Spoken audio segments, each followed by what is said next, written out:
He owns and operates the Pack a Day podcast that airs 365 days a year with over 12 million views on YouTube. A new adventure begins. It's time for the Pack a Day radio show with Andy Herman on 1250 AM and 105.7 FM The Fan, powered by the Potawatomi Sportsbook and on the free Odyssey app. He's going up against Jordan Love. And if I were a sports fan, I would tune in and watch this young man. He's 1-4 against the Lions. He's going to be 27 years old. How old do you think Brett Favre was when he won his first Super Bowl in Green Bay, Clay? 27. How old do you think Aaron Rodgers was when he won his, Jake?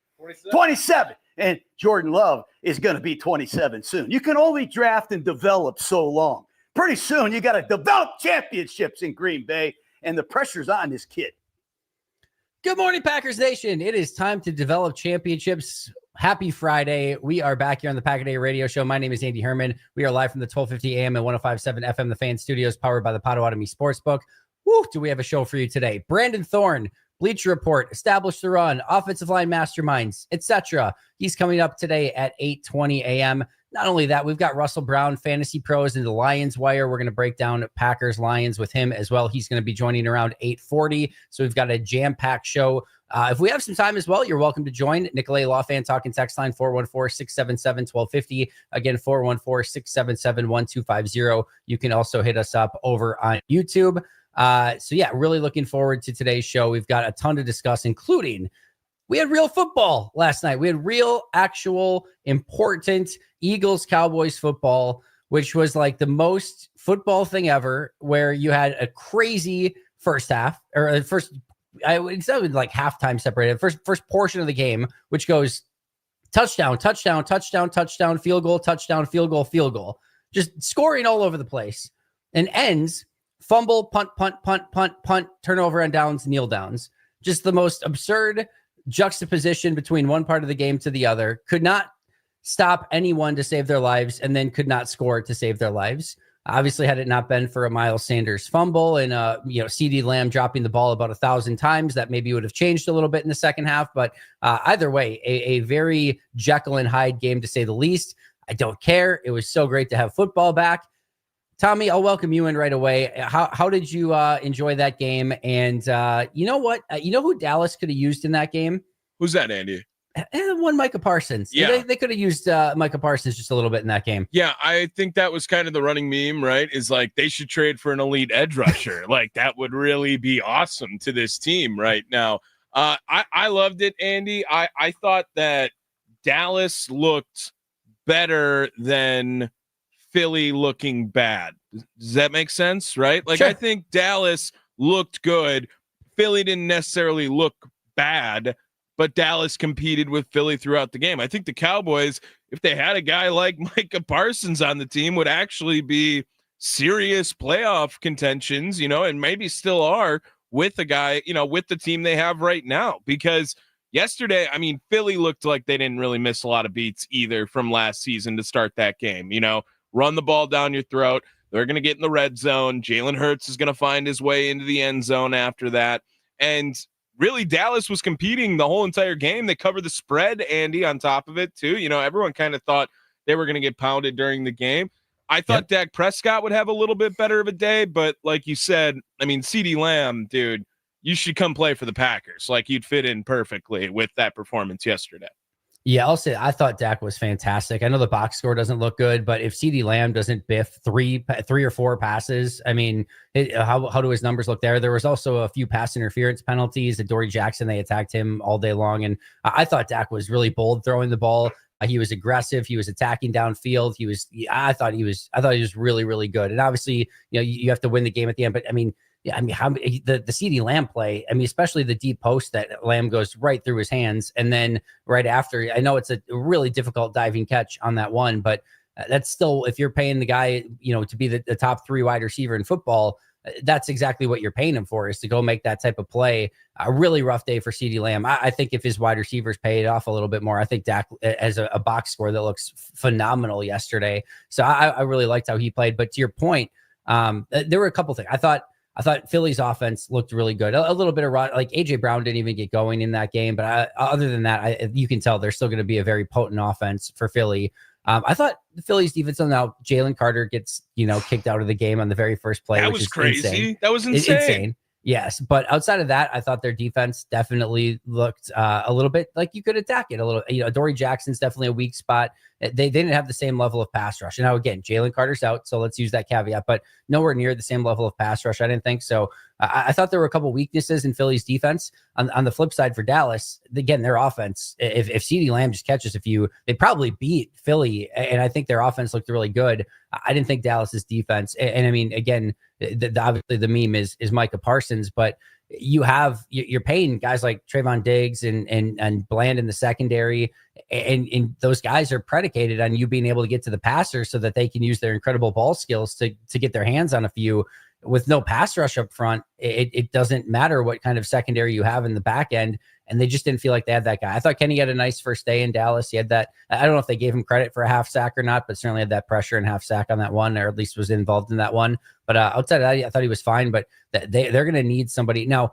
To be fair to Dallas and their young defensive ends, or even their old defensive ends like Dante Fowler, obviously they spent the second round pick on Donovan Ezeraku, having to go up against Jordan Mailata and Lane Johnson, the best tackle duo in football. Yeah, almost everyone's defensive ends don't look great in a game against those two. So we'll see what they do, maybe against an offensive line that's maybe not quite as good as Philly's. But yeah, you go back and you watch, I was watching film, obviously, of Micah Parsons and every single play. And there are plays where he's still getting to Jalen Hurts, chasing him down and getting past Mailata, Lane Johnson. He's just that type of special, and they just don't have that player anymore. Thankfully, Green Bay does. Yeah, absolutely. And I also, like, you brought that up. Like, I don't know how much time you want to spend on it, but the spitting on not even the first play of the game, like while an ACL injury or whatever is going on the field.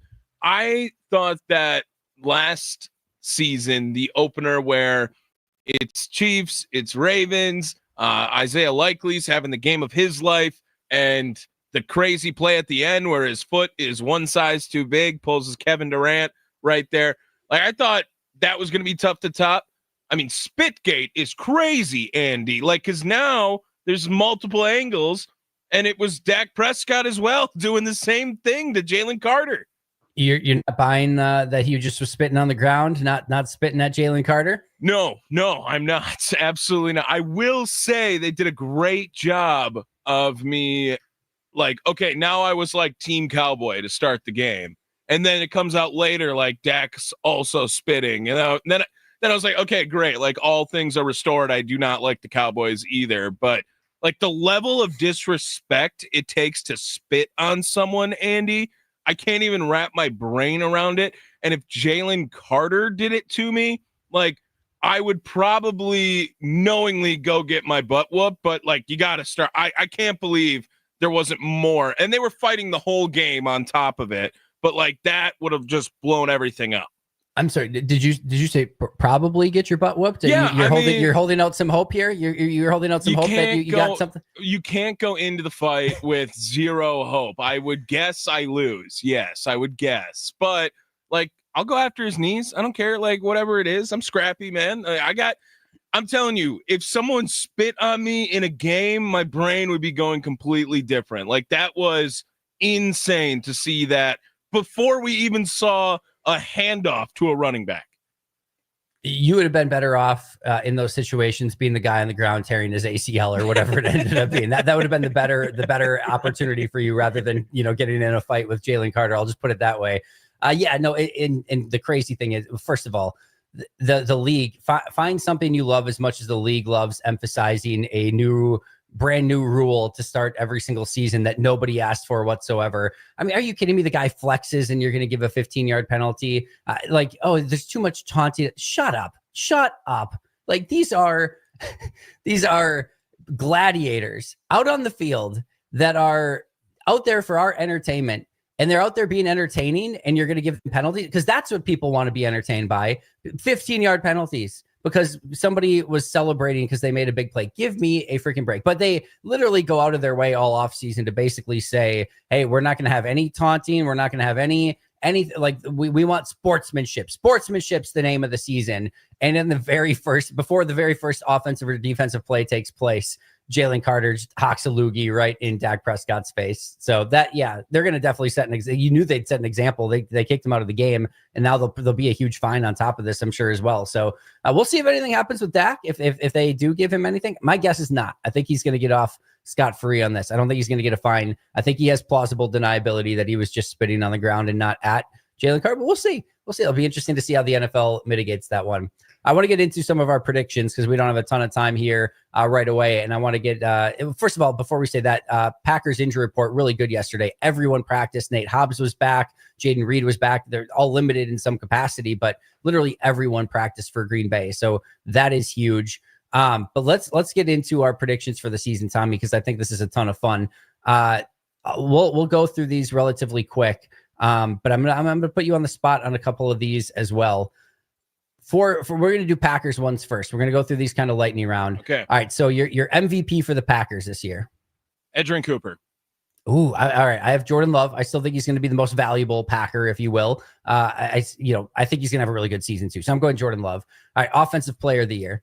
Josh Jacobs.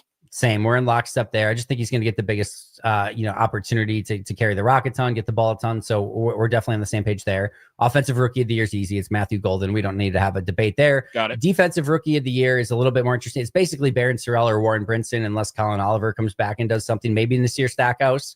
But I'm going to go Warren Brinson here, defensive rookie of the year for Green Bay. Cool. I'll go Nasir Stackhouse. Okay, I like it. Most improved Packer. Ooh, got it. I'll do my first. I'm going Jordan Morgan on this one. I think already what I've seen from him, he's got to get on the field, obviously. Yeah. But I think he's going to be the most improved. He obviously didn't do much in his rookie year. I think when he gets out there, he's going to be a really good offensive lineman. So I think that's going to be a big improvement in and of itself. I'll go Keyshawn Nixon. Okay. I like that a lot. Yeah, Full year at outside corner, I think is going to be really, really good for him. Biggest disappointment. Oh gosh. I mean, like my first name came to my head was Micah Parsons, and I'm not gonna put that out in the universe. I'll go with Jordan Morgan. All right. So the interesting thing about Parsons is like, the thought came through my mind, not because he's going to be disappointing, but just because the expectations are so insanely high that like, if he's like just a Pro Bowler and not an all pro, is that like disappointing based on what's happened so far? That did like kind of cross my mind, but I went with Marshawn Lloyd. He's already on the PUP list for 4 weeks, if not more. Yeah. And he just hasn't been able to stay healthy. So can I change my answer? Yeah. Like just to go on my real hater, like let's go to Sean Gary. Like I knew you were gonna go Gary LVN. I didn't know which one it was gonna be. I gotta go to Sean Gary now. Let's go with that. All right. Breakout player. Oh, that would have been a great one for Marshawn Lloyd. I'm gonna say I'll go LVN on that one. I'll give some positivity back out there. I like that. I went Matthew Golden. I know I put him as offensive rookie of the year, but I'm also putting him as my breakout player. I think he's going to be that impressive. Surprise player of the year for Green Bay. Surprise. I'll go with, let's go Savion Williams. Okay. I like that answer a lot. I'm going to go Bo Melton. I think he not only, like, obviously already is a surprise, made the team as a corner. That's already surprising. I think he gets on the field a decent amount on defense this year and performs well. I think he's going to be a really pleasant surprise for Green Bay. Protector of the year, which is a new NFL award in actuality. Like, that's a real thing this year. It's for the first time ever. Zach Tom. Same thing. Specialist of the year. That's not a real thing. Matt Orzik.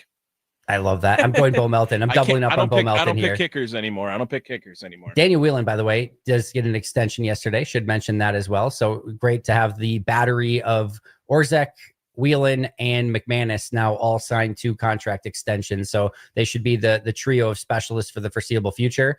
All right, let's go. Those are our Packers awards winners. Let's do our NFL awards winners. MVP, Tommy. Let's go Lamar Jackson. At plus 2,700, I'm going one Baker Mayfield as MVP this season. I love that. You have no idea. I'm going all in. I love that they've got Mike Evans, Chris Godwin. They go get Igbuka. They have a really crappy division. I'm going all in. I'm going Baker Mayfield, MVP, plus 2,700. No messing around. All right, offensive player of the year. Jamar Chase. We are in the same boat there. I had Jamar Chase as well. Offensive rookie of the year. Ashton Genty. All right, I'm going Travis Hunter. I think he's going to do some special things in Jacksonville. It's going to be interesting how much defense, offense he plays. We don't know for sure, but I'm going Travis Hunter. Defensive Rookie of the Year. This one's easy. Abdul Carter's winning it. He's going to absolutely win it. There's Hunter. No question. I'll go Travis Hunter then. I'll say limited role. Yeah, I think so. Abdul Carter at plus 225 for Defensive Rookie of the Year is the most I've wanted to make a go down to Potawatomi Sportsbook and make a bet in a long, long time. I think that is going to be such an insane lock, but we'll see. You want to know how much of a lock it is, Tommy?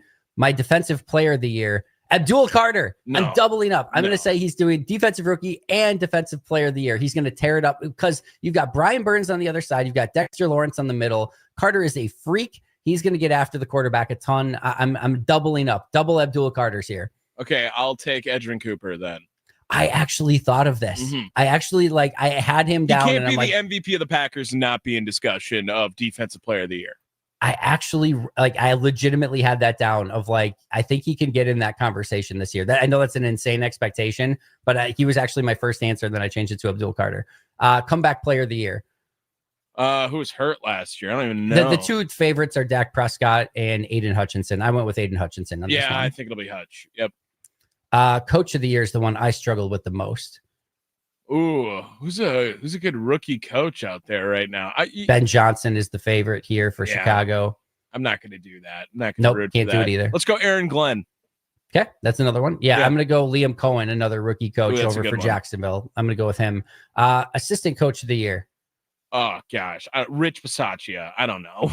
We were the same wavelength. I'm going Jeff Hafley. I think Jeff Hafley can legitimately win this award. And then Protector of the Year, I'm going Lane Johnson for the Philadelphia Eagles. I'll go Quentin Nelson because that guy was a menace for a long time. And I think he's still considered pretty solid.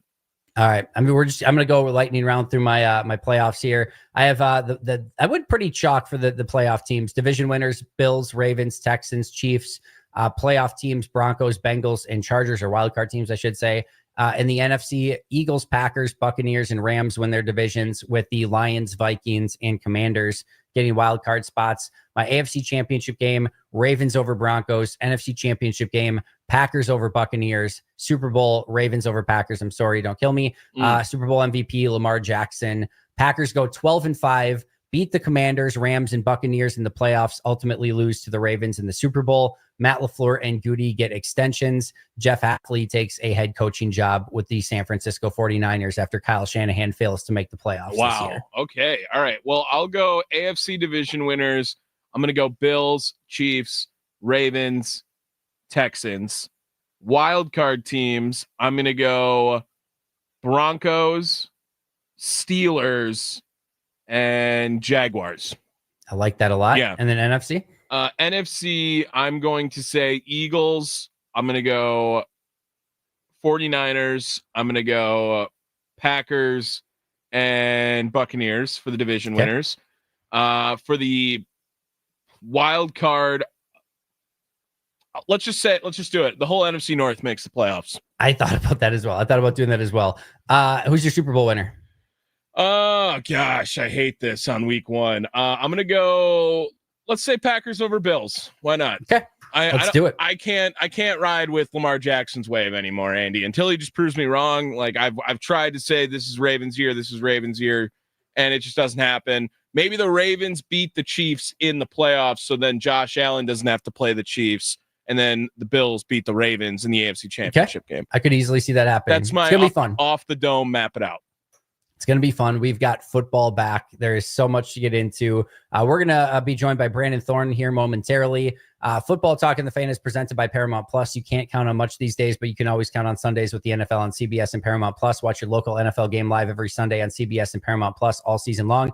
Visit ParamountPlus.com/NFL to get started today. Also, meet the team behind Wisconsin Sports Daily on the Fan. Steve Sparky Pfeiffer will be broadcasting live and in person at Rally House at the Mayfair Collection in Wauwatosa this afternoon from 2 to 5, just in time for you to gear up for a Packers home opening game on Sunday. The Fan will even be registering people for a chance to win a $250 Rally House gift card. Go see Sparky this afternoon at Rally House in Tosa between 2 and 5. We are 52 and windy in Milwaukee, high of 62, low of 49 later tonight. There is a gale warning as well. Be careful. There's gales everywhere. We'll be right back with Brandon Thorne. This is the Pack a Day Radio Show powered by the Potawatomi Sportsbook.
To the Pack a Day radio show live from the 1250 AM and 1057 FM, the Fan Studios, powered by the Potawatomi Sportsbook. Reminder that the Mason Crosby show is coming up next from 9 to 11 right here on the Fan. But right now, joining us on the Fan Guest Hotline, powered by Gruber Law, is the one and only Brandon Thorne. You can find him on Bleacher Report, Established the Run, Offensive Line Masterminds, on social media at Brandon Thorne NFL. To me, he is the ultimate in offensive line analysis and breaking down the trenches. Brandon, I thank you a ton for taking the time. How are you doing today?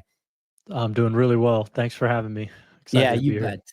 Yeah, it's great to be chatting with you. I know we've kind of talked adjacently online a couple times and things like that, but great to talk to you in person and get to pick your brain a little bit on all the things, you know, that the Packers are trying to do in the trenches going into the season. Of course, one of those huge pieces is acquiring one Micah Parsons from the Dallas Cowboys. So let me start there. What was your reaction when you saw Dallas trade away Micah Parsons, when you saw Green Bay get him, and what is Green Bay getting in Micah Parsons? Yeah, I mean, reaction is just shocked that it actually happened. You know, I can't think of a bigger trade since I've started covering, you know, offensive and defensive line play 10 years ago. I mean, the Khalil Mack one was big, but this even is a little bigger just because of where Micah is in his career, just being younger. So, yeah, just a monumental trade. I think it, you know, franchise shifting for both sides, really, in a lot of ways. Probably more so Green Bay, just, you know, going all in and ready to win now, that sort of thing. And Micah being kind of the final piece. So I understand it from Green Bay's perspective a little bit more than Dallas. And I mean, I understand the bet. So in terms of, like, you know, what you're getting, I truly think, after studying pass rushers like I have really in depth the last 6-7 years, is, I mean, I think Myles Garrett and then Micah Parsons and then everybody else. And I mean, there's some, you know, there's that tier, probably you can expand it to, you know, Nick Bosa, Max Crosby, Danielle Hunter, TJ Watt. That's probably the group, but maybe Trey Hendrickson. But I mean, the reason why I say Micah is above those guys and below Myles is because I just think his superpower, he can match pretty much everybody else and everything else. But what makes him truly great, I think, is his ability to change directions on a dime. So he has the get off, of course, to get off the ball, close space on guys, you know, at a level that matches anybody pretty much. But the ability to stop, pivot, and switch directions, lateral quickness, short area quickness, whatever you want to call it, is truly the best in the league, I think. And that's what makes him so tough. And then talking to some guys, I remember I did an Andrew Thomas film room with him a couple of years ago, and Andrew told me, like, the thing that makes Micah so hard in his eyes is he's such a small target. And, you know, even though I think he's 6'3" or whatever, he plays very low. And that, combined with the quickness factor, it just makes him very difficult for an offensive lineman to kind of see, but also, like, strike clean. So he's just one of those guys where it's tough to prepare for. He could do it from both sides, inside even. So yeah, and I love the idea always with great players in general of adding them to a unit like the Packers defensive line group, where, you know, solid probably, but now everybody is down on the pecking order and the hierarchy looks totally different now. So yeah, I love the move, and I respect it for sure, and I'm excited to see it. Yeah, when you talk about that change of direction, I posted a play out on Twitter of him, you know, basically it's a bootleg, a roll up by Jalen Hurts, and he crashes down and then just on a dime changes directions entirely, and then has the ability the speed to just chase down Jalen Hurts. And then there's another play too where he's kind of doing like the read on a jet sweep by Malik Neighbors, and he's got to cover that whole side, and he just chases him down and runs him out of bounds to the sideline. Neighbors can't get the corner on him. It's just really, really unique stuff. Well, one of the things I wanted to ask you, and I'm really excited to ask you this question because it's something I felt like was more noticeable last year, but I'm really curious your thought on it. It felt like last year teams were even more willing to have that running back and tight end chip on either side, where it was really difficult for some defensive ends in a lot of instances to just get a pure one-on-one. The running back was chipping one side and then maybe going in the flat or doing a check down. Same thing with the tight end on the other side, maybe helping out and then going into the flat for, just either a check down or again, something that you can get an easy access to at the end of a play. And it just felt like one-on-ones for especially players like Micah Parsons, even Rashawn Gary in Green Bay were fewer and fewer far between. If you were a team that, well, A, have you seen that? And B, if there is any truth to that whatsoever, if you were a team that were acquiring a top tier edge rusher, would you have any trepidation in being like, all right, teams are starting to really make it so that these guys don't get the one-on-ones as maybe they were used to? Would that change the calculus for you at all? Yeah, I think it's become a little bit more prevalent maybe over the last few years, but certainly teams have been doing that for, at least a half dozen or so more years. I mean, Sure. maybe, and that's typically been a part of what has made schemes more offensive line friendly, is the ability to do that. And the first article I ever wrote for my Substack when I started in 2020 was the most offensive line friendly schemes. And I always often reference that. It was Sean McVay, and Andy Reid, Kyle Shanahan, and Gary Kubiak at the time, who with the Vikings, basically all Shanahan guys except Reid, or Shanahan-esque. So part of their, magic is the ability to make life easier for offensive line in a lot of different ways in pass protection. But one of them, just kind of a random one, is what Andy Reid often does.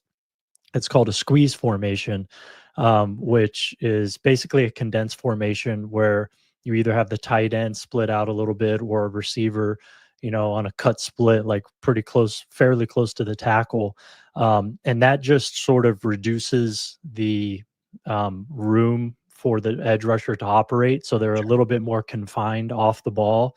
And then the tight end or receiver or whatever gets into the route. But that split second of them being confined is often the difference between a win and a loss. That's just one way. But then you alluded to the running back chips and the tight end chips. And there's just so many different ways to do it. So I think teams have caught on more recently and are incorporating that more.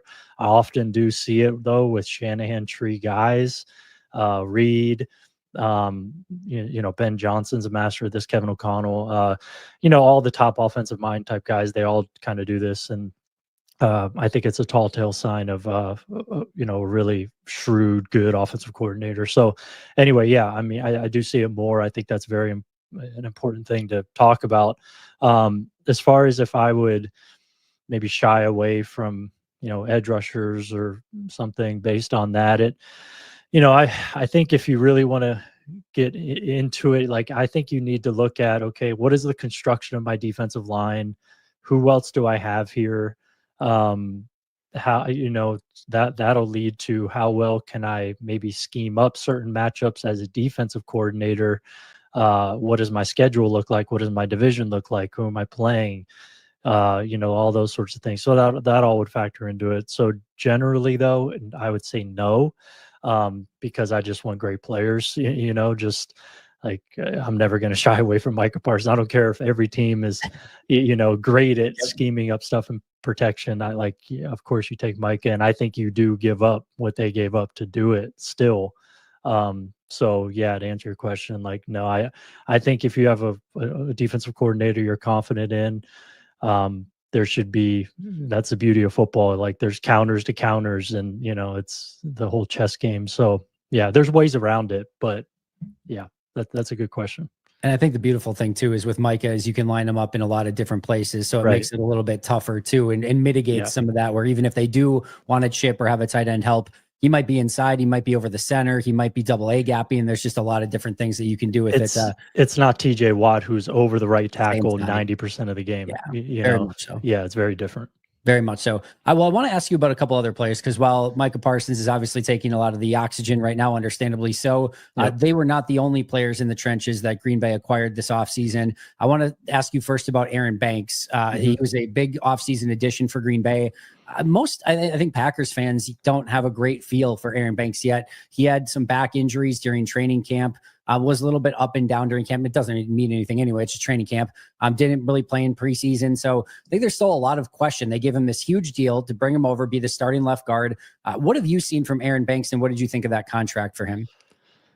Yeah. I think injuries is part of his whole career so far to some degree. I mean, I'm looking at it, 43 starts over his first 4 seasons, so a little over 10 starts a year, um, on average.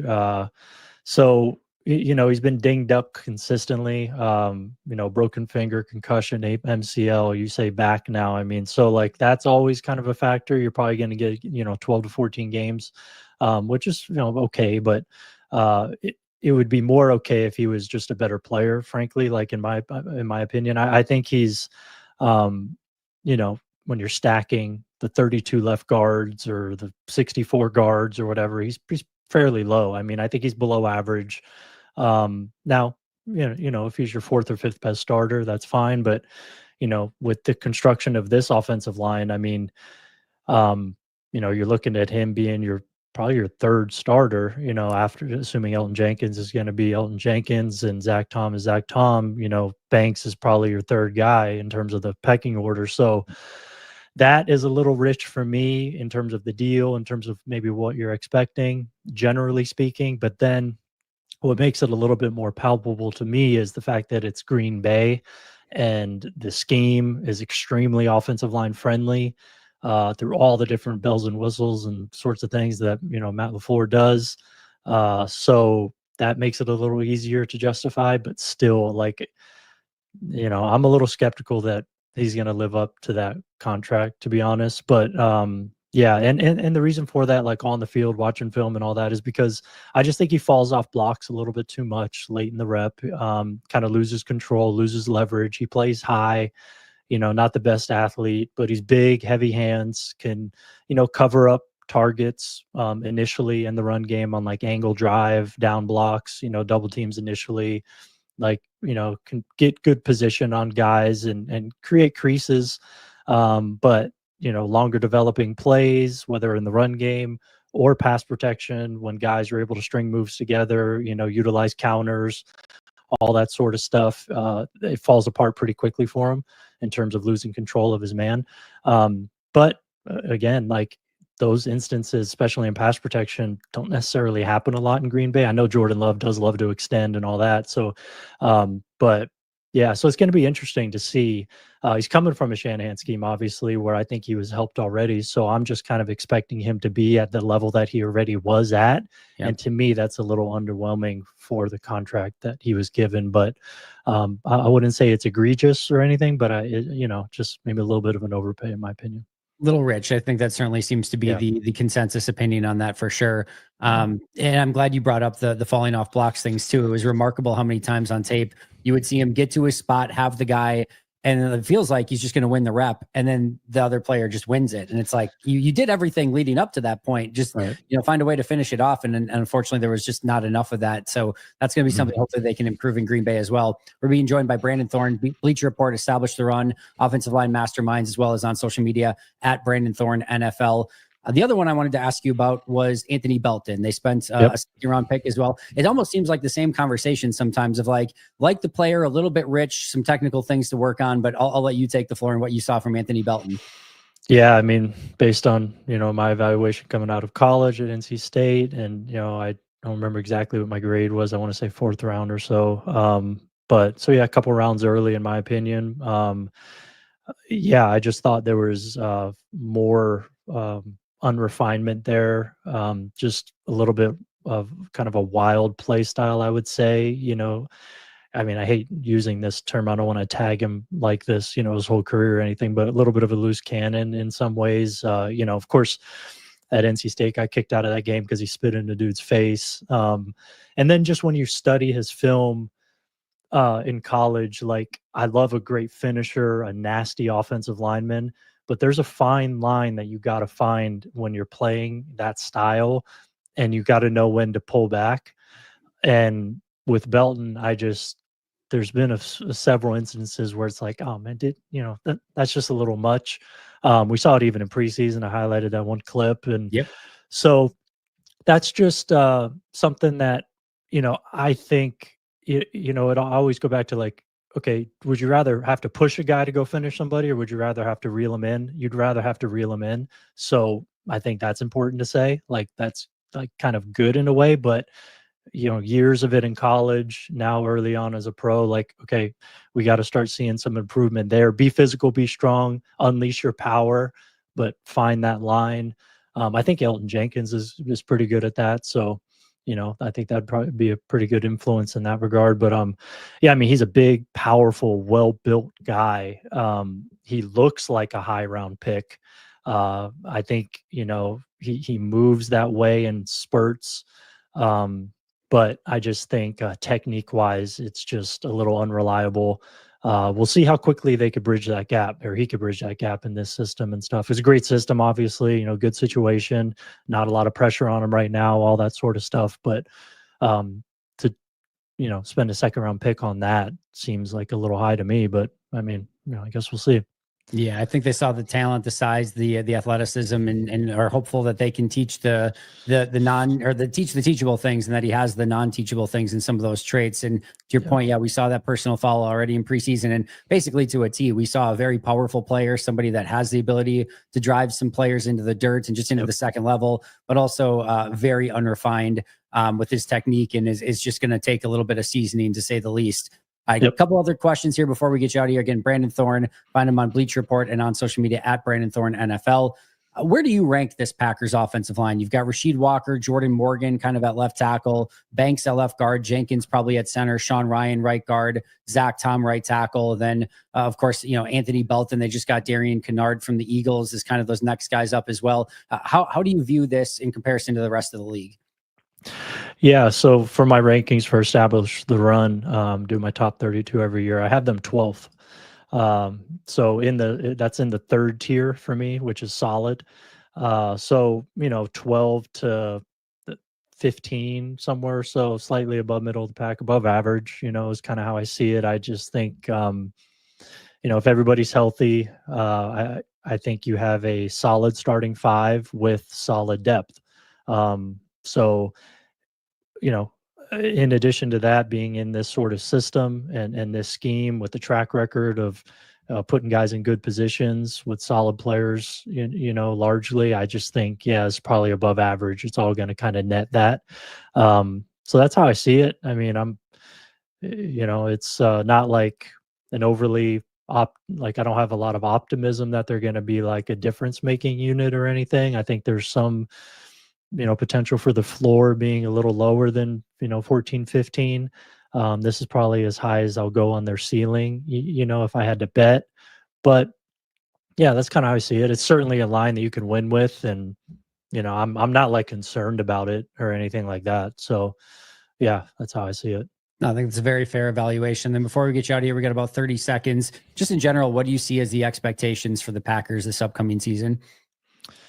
Yeah, I mean, exciting team, the youth on the team, and to be as competitive as we're expecting them to be with the dude at quarterback, who I think you could comfortably say is a dude. Man, I mean, it's this a great time to be a Packers fan, I would say. It's exciting. I think that they'll compete in the playoffs. Are they ready to win it all? I'm not sure. We'll see. That's hard to say, obviously, but I definitely think, one of the 10 best teams in the league, and, how far up that top 10 list you want to get is open for discussion, but I'd put them in the top 10, I think. Yeah, I think that's the hope. And like you said, there is a lot of excitement in Green Bay surrounding this team right now. Brandon, I cannot thank you enough. Plug anything you want to plug on the way out, and where can we find all of your incredible work? Yeah, so trenchwarfare.substack.com is my newsletter. I just came out with my offensive line almanac, which is kind of like a fact book of offensive line with all 32 units right now. You can kind of compare and contrast there. I think it's a fun thing to bookmark and reference. So I have that. And then Establish the Run. I do all my mismatch articles and stuff weekly there, and Bleacher Report. I'm back for year 7 now. I want to say year 6 or 7, doing all the college offensive line analysis there and scouting reports. Well, that's awesome. You do fantastic work. Go follow him on social media at Brandon Thorne NFL. Brandon, cannot thank you enough. We'll hopefully do this again soon, and enjoy the NFL season, my friend. Yeah, likewise. Thanks for having me. You bet. Thanks to Brandon for joining us on the Fan Guest Hotline, powered by Gruber Law. One call, that's all. Again, make sure to follow him at Brandon Thorne NFL. This is the Pack a Day Radio Show. We'll be back with more right after this.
We are back here on the Pack a Day Radio Show. A huge thank you to Brandon Thorne for joining us this past segment. Again, follow him on social media at Brandon Thorne NFL. Also, a reminder that the Mason Crosby Show is coming up next from 9 to 11. They've got an extremely special guest at the top of the show, so you're not going to want to go anywhere. Also, stream your local NFL games all season long, kicking off with this juicy Week 1 matchup between Detroit and Green Bay, starting at just $30 for your first year. That's like $250 a month. Visit ParamountPlus.com/NFL to get started today. We're going to be joined by Russell Brown momentarily, but before we get there, I do want to get in our Potawatomi Sportsbook final thought of the day. So, Tommy, let's hit it. Maybe.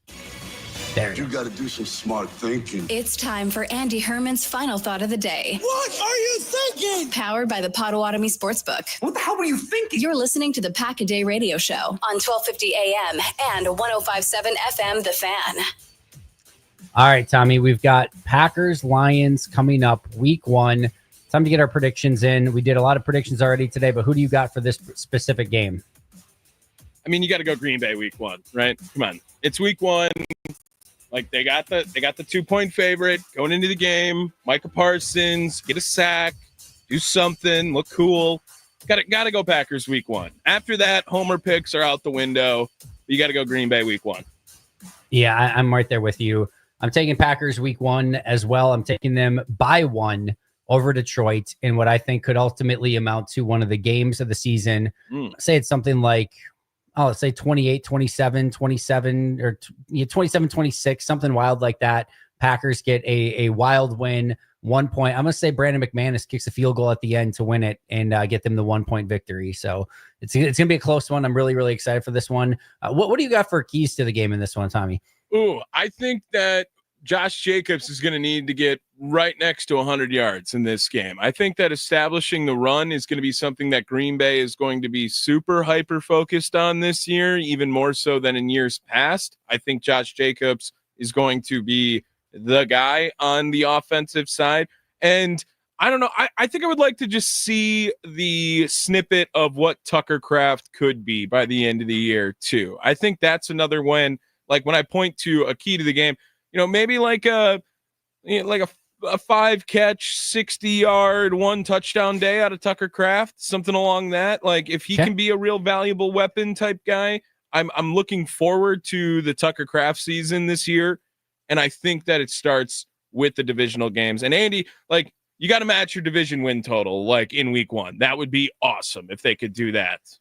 Yeah, one of the things that I'm looking at in this one as well is obviously some of those struggles in the NFC North and just against good teams a season ago. And one of the things that really stood out is they just did not ever get to strong starts. It was always the other team that was dictating. I mean, the Eagles game, Keyshawn Nixon fumbles right away and they get the lead immediately. There's that Vikings game where they're down like 28-3 before they decided they wanted to play football. There was just far too many games where the other team got off to the hot start and Green Bay had to play catch up. They can't be dictated to like that anymore, especially at home. Week 1, with the struggles they had against good teams and NFC North teams a season ago, I want to see Green Bay get off to the fast start. And we can't get to the second quarter and it's 17-3 Detroit or something like that. It's just going to feel like a major buzzkill, especially after all the hype of going into this game. So I want to see good attention to detail, and I want to see a really strong start. I don't care if they start on defense or offense. That doesn't matter to me as much. You just have to be the one that's dictating from play 1, and I want to see them come out to that strong start. So that's what I'm looking at. I'm also looking at the interior of, especially when interior of the line when the Lions are on offense. There's no more Frank Ragnow. There's no more Kevin Zeitler on the interior, and to me, that's going to be a big question mark for Detroit. Christian Mahogany is an unproven player. Graham Glasgow has been a veteran and quite frankly, just not that good. Tate Ratledge is a rookie. Their interior is way different. And now you're going against an interior in Green Bay that has no Kenny Clark, no TJ Slayton. Theirs is way different. You got Wyatt, you've got Colby Wooden, Carl Brooks, Nasir Stackhouse, Warren Brinson. But those two interiors, Packers defensive line versus Lions offensive line, I think is going to have a huge factor in this game. Because if Detroit's able to run up the middle with Gibbs and their running back, trio, to me, that's going to be a really long day for Green Bay. And it doesn't matter if you have a Micah Parsons, because if you can't get into 3rd and long situations and you're constantly in 3rd and shorts, or you don't even get to 3rd down, it doesn't matter a whole heck of a lot who your pass rush unit is. So they're going to have to do some heavy lifting on early downs to make sure that they're getting into some of those 3rd and longs. I also am keeping an eye on the end opposite, Aiden Hutchinson. Aiden Hutchinson is a beast to stop in and of himself. Like, no two ways around it. Like, he is a very difficult player to try to maintain throughout the course of the game, similar to now what Green Bay has in Micah Parsons, of course. But for Detroit, they have not found that pass rusher adjacent to him or on the other side of him that's been able to do really anything. Marcus Davenport's coming back from injury. The dude's always been injured basically through the entirety of his career. That's been a major problem for him. El-Kadim Muhammad is probably after that. They picked up a guy off of waivers from Dallas after that. Like, it's just, it's not what you would necessarily want it to be opposite of a guy like Aiden Hutchinson. And Hutchinson's coming back from injury. So I want to see what their pass rush looks like opposite Aiden Hutchinson. I don't think they have much. And the interior of their defensive line, they've got more run stuffers than they do pass rushers. So I think that's a really interesting aspect of this also. And then I'm also looking at Detroit. Like, Isaac Tesla's got a lot of buzz through all of basically the draft process, as well as the offseason, minicamp, OTAs, preseason, etc. This is already a wide receiver core in Amon-Ra St. Brown, Jamison Williams, that makes it very difficult. Laporta at tight end, Gibbs at running back. All of a sudden they get another guy that's really like can test you in a variety of different ways. That's going to be really, really difficult for defenses. So I'm also obviously looking at the injuries for Green Bay. What is Hobbs able to give you? Is he able to play? Can he play in the slot opposite Amon-Ra St. Brown? I think that's important. I don't think you want to live with Javon Bullard versus Amon-Ra St. Brown. And if Bullard can't do it, are we bringing in Bo Melton right away? That's a tough first ask for Bo Melton to get on Amon-Ra St. Brown and say, hey, best of luck. And then, I just think that you're going to have to get after Jared Goff as well. He's, to me, the biggest Jekyll and Hyde quarterback, where when he's pressured, he's Clark Kent. And when he is not pressured, he is Superman. So you're going to have to get some rush on him as well. Enter Micah Parsons, obviously, into the conversation. Yeah, Andy, I was talking about it yesterday. Like, going into this season, we've talked a lot about pressure with Jordan Love.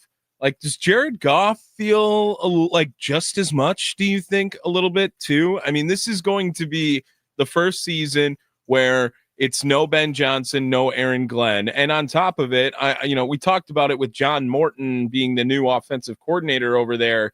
I mean, it's easily the worst play caller he's ever had to deal with in his career now, with Sean McVay and Ben Johnson both gone. It feels like there is sneaky pressure for Jared Goff this season too. Yeah, I think pressure is interesting, but I do think with a new offensive staff, new defensive staff, I'm just very interested to see what this looks like. I mean, the plus for Green Bay is that both this offensive and defensive staff, they're not ingrained yet in what these coaches are going to be asking them to do. It's not going to be. I mean, there's going to obviously be some carryover. Don't get me wrong, but they're not exactly well versed in these new offenses and defenses, right? The bad news is that Green Bay's got unscouted looks from both of these coordinators. Like, they're not exactly sure what to expect. I think you're going to get a lot of stuff that Detroit's run in the past. I do think Detroit's going to try to run the ball even more this year, but that's again where that interior, that offensive line for Detroit comes in huge, and where hopefully defensive line for Green Bay is able to hold up against the run still, sans Kenny Clark and TJ Slayton. So that to me, I know it's not fun. We've got all these exciting players in this game. Micah Parsons is in, and you've got Amon-Ra St. Brown and Matthew Golden, and man, it so often comes down to the trenches. And I really think, especially on Detroit's side of the ball, that interior of the offensive line against the Packers interior and the defensive line, I think that you're going to know so much right away from that matchup. I agree. I think that all eyes are going to be on Micah Parsons no matter what during this game, Andy. Like, this is the exciting piece that Green Bay acquired just a week ago, and now is supposed to elevate them into a different tier of team in the NFL. That's going to start immediately. I understand this is not a rental of Micah Parsons, so you have him for 3, 4, 5 years, depending on how they want to work out this contract situation, right? But a minimum of 3 years. And now it starts. Like, this is the Micah Parsons era of Green Bay Packer football. I don't think this is the Jordan Love era, the Josh Jacobs era. All eyes now point to Micah Parsons, as you are the highest paid non-quarterback ever now. And the Green Bay freaking Packers did that, Andy. So everyone's looking at you, Micah. Everyone's looking at him. And I'm going to end with this. First, my apologies. Russ Brown did have some technical issues. We'll see if we can get him back on next week. So our apologies for that. But I'm going to end with this, Tommy. That pressure, that's all eyes on Micah Parsons. 2 sacks this week. Lock it in. 2 sacks plus for Micah Parsons. Maybe not plus, but 2 sacks at least this week for Micah Parsons. Awesome. I mean, how awesome would that be, right? Just to go out and I can't believe they didn't give Kenny Clark a half a sack for that yesterday, Andy. I understand he got there second, but that was a half a sack. Listen, Kenny Clark deserves all the half sacks that he wants. I'm not going to argue with Kenny Clark if he wants that half a sack. I'll say that much. I would have given it to him as well, but the NFL and their stats, you never quite know exactly what you're going to get. But I say one more time, Micah Parsons, 2 sacks this upcoming week. All right, Tommy, final thoughts before we get out of here? No, I'll talk to you in a little bit though, Andy. Yeah, you will. That very special guest is coming up here on the Mason Crosby Show momentarily. I'll see you guys very, very soon. Huge thank you to Tommy. Huge thank you to Brandon Thorne for coming on in our second segment today. Again, we'll try to re-effort Russell Brown here in the near future. Stay tuned for that Mason Crosby Show coming up next from 9 to 11. You can find the Pack a Day podcast 365 days a year, wherever you get your favorite podcasts. We'll be back next week for a Victory Monday. This has been the Pack a Day radio show. Enjoy week 1. And of course, go Pack Go.